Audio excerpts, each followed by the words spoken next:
Talk about the Minister's briefing further. We're joined by Rob Hutchinson, chairperson of the organisation DSTV Afrika. Rob, good to have you on the programme. You have already flagged concerns to do with the draft regulations. What exactly about them does not sit well with you? Well, in basic terms, the mere fact that they are permanent underneath the Health Act, and we certainly do not see any reason to have permanent COVID regulations when the pandemic is on its way out. It actually makes no sense at all. The Disaster Management Act was more than capable enough to deal with that, and it is a temporary piece of legislation with underlying regulations that are used specifically for this purpose, and are temporary. As you've seen, they were extended, enacted for 21 days at first, and then extended for 3 months, and then a month at a time as was required. We don't see the point in moving the exact same regulations to be underneath the Health Act and be permanent. It's a dangerous situation to have permanent regulations. Well, government says that we cannot be in a perpetual state of disaster, and that's why that declaration has gone away, and because the lengths to which the country has been suffering under COVID-19, that has now come down significantly, and what's going on now is looking at a set of rules to manage an illness that's going to be with us possibly for years to come. So what then would be the line of comfort for you? Absolutely. As the Minister said this morning in his address to Parliament, the certain regulations under the Health Act have been in place for 5 years, and that is to deal with severe outbreaks and so on. What they are proposing here is amendments to those existing regulations, and that incorporates the regulations that were drafted under the Temporary Disaster Management Act to be now permanent under the Health Act. And we really don't see the point of that. If a pandemic does resurface, or if cases do increase, or if there's a new variant and it proves to be deadly, then the Disaster Management Act can actually be reinstated for 21 days as is required by legislation, and then extended as the need arises. That's what it's there for. There's a lot of questions around it because it's not just the Health Act that's affected here. There are other issues as well, with the Labour Act being amended and certain regulations being put under there.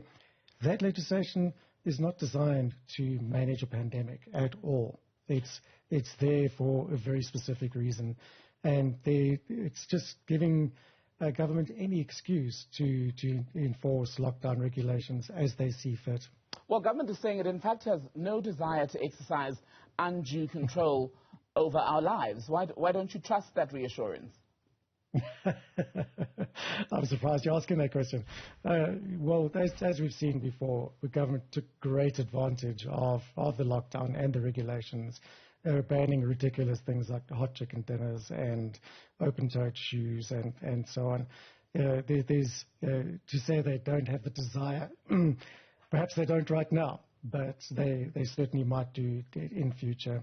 And placing that ultimate power under one ministry and one minister is also dangerous, as there's no public consultation or parliamentary oversight in that decision. But we also live in a country, don't we, Rob, where should such a situation arise, organizations such as yourself or any other person would then be able to challenge them legally? No? Yes, absolutely correct. Absolutely correct. And we will do so. There's no doubt we will. But I think that is exactly why they're moving it underneath the Health Act. Because as the Minister said, the regulations are subordinate to the Act. They're already in place, and they don't require any public consultation. Therefore, anybody who wants to challenge them can only challenge them after they've been implemented. And as we know, that's a costly and extremely lengthy process. Do you think, Rob, that we should have no rules at all for COVID-19? Because in various parts in the world, I mean, we've just seen in Shanghai now recently, there are still rather severe outbreaks of COVID-19, and some are saying that is proof that, in fact, even if we don't go to the extreme lengths that we've seen in Shanghai with a strict lockdown, but you do still need to have some measures in place so that you're able to, as much as possible, manage the spread of COVID. Well, absolutely. There should be some measures in place, but they should be more focused on educating the public rather than forcing the public into compliance. To educate the public as to what good safety and health protocols are, sanitization, cleanliness, and so on. And that is the most effective treatment against the virus itself and the spread thereof. We don't really want to live in a state like Shanghai, where it's quite enforced, where everything that government does is quite authoritarian. We do live in a democracy, and the key to successful democracy is to get people involved. But forcing people into compliance is definitely not the way to go. It creates resistance. So we would say definitely focus on educating the public and avoid those enforcement and authoritarian measures. To what extent, Rob, I wonder, do you think that the apprehension around these draft regulations is perhaps influenced by previous bitter experiences which South Africans have had with government, especially around trust, credibility, and reliability? It's all about trust, and that is the key here. The South African public, no matter which side of the fence they stand on, it's not an anti-vax movement, it's not an anti-regulation movement, it's coming from both sides.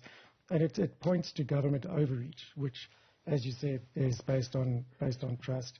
We've been, should I say, burnt in the past. We've learned from experience before that government can tend to overreach in such cases. And once they have that power, it's very difficult to return the power to the people, as it should be in a democracy. So yes, it is of concern to the public, and I think trust is at an all-time low. And do you trust the public participation process? I've used the word trust a lot now, but do you have faith in the public participation process, even though we know that the sheer volume, whatever the number is currently, is not what ultimately is going to decide the final set of rules? No, not at all. That's exactly the reason why our organization does exist. We've had multiple reports on government rejecting emails, not reading them, deleting them without reading them, and that's why we collect the data, record the data, as well as deliver it through to government, so we have a proper report of it.